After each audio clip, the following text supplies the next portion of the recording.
En el corazón de la Europa de la posguerra, una nación al borde del abismo político tuvo que reinventarse por completo. Esta es la increíble historia de cómo Francia pasó de ser una república súper inestable casi al borde de la guerra civil a convertirse en una potencia audaz y con una voz propia en el escenario mundial. La pregunta que nos va a guiar es precisamente esa. ¿Cómo es posible que una crisis colonial no solo destruyera todo un sistema de gobierno, sino que, además, preparara el terreno para el ascenso de uno de los líderes más decisivos del siglo XX y la creación de una Francia completamente nueva? Vamos a verlo.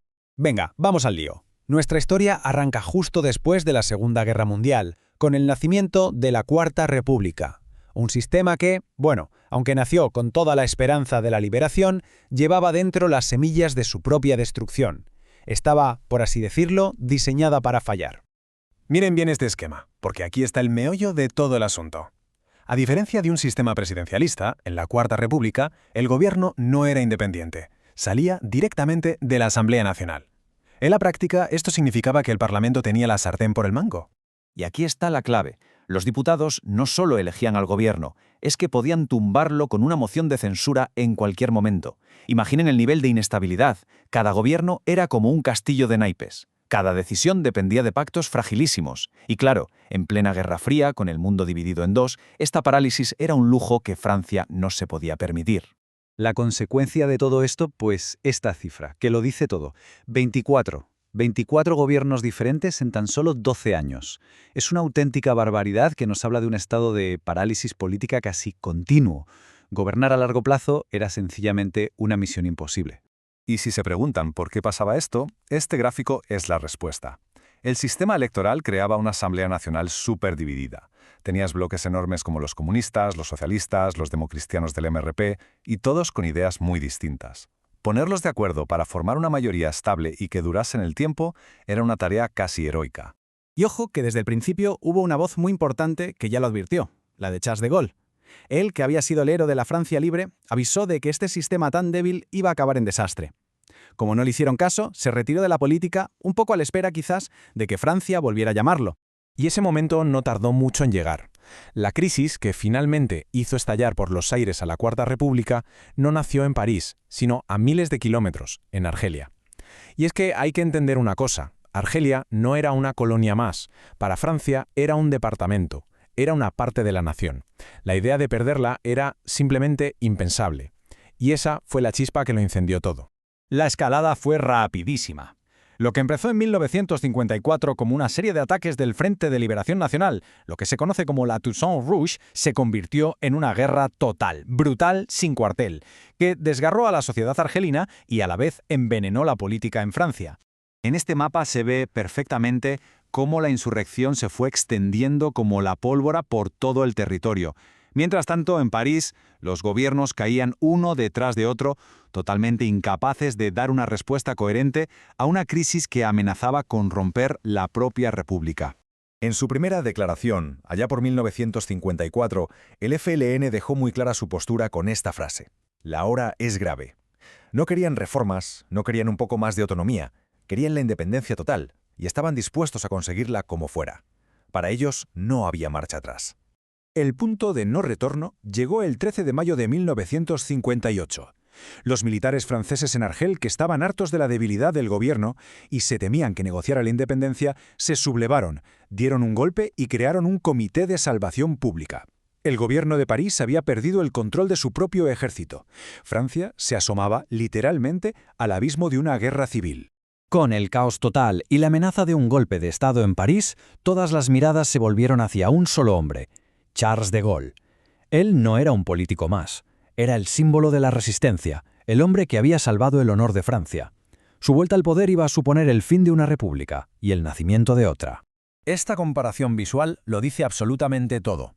A la izquierda, el sistema parlamentario que acabamos de ver. Y a la derecha, el diseño de Gaulle, un giro de 180 grados que coloca al presidente de la República como la pieza central, la piedra angular de todo el sistema. Un cambio radical.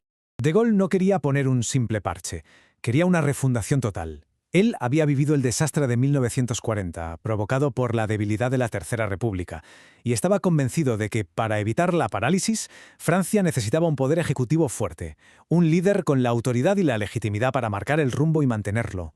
Y vaya si le dio poderes. El nuevo presidente podía nombrar al primer ministro, podía disolver la asamblea si se ponía en su contra, podía apelar directamente al pueblo con referéndums e incluso asumir poderes casi absolutos en caso de una crisis grave. No es de extrañar que algunos críticos la llamaran una monarquía republicana. Con la estabilidad política ya asegurada en casa, de Gaulle se lanzó a restaurar lo que él llamaba la grandeur, la grandeza de Francia. Su gran obsesión era que Francia volviera a actuar como una potencia de primer nivel con una voz propia e independiente en el mundo.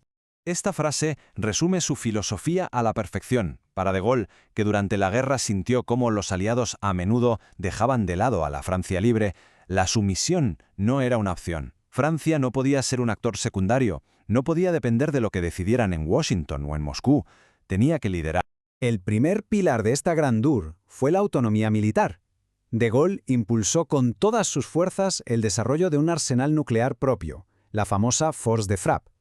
El mensaje era muy claro: la defensa de Francia nunca más dependería de la decisión de otro país, ni siquiera de un aliado como Estados Unidos. El segundo pilar fue el prestigio tecnológico.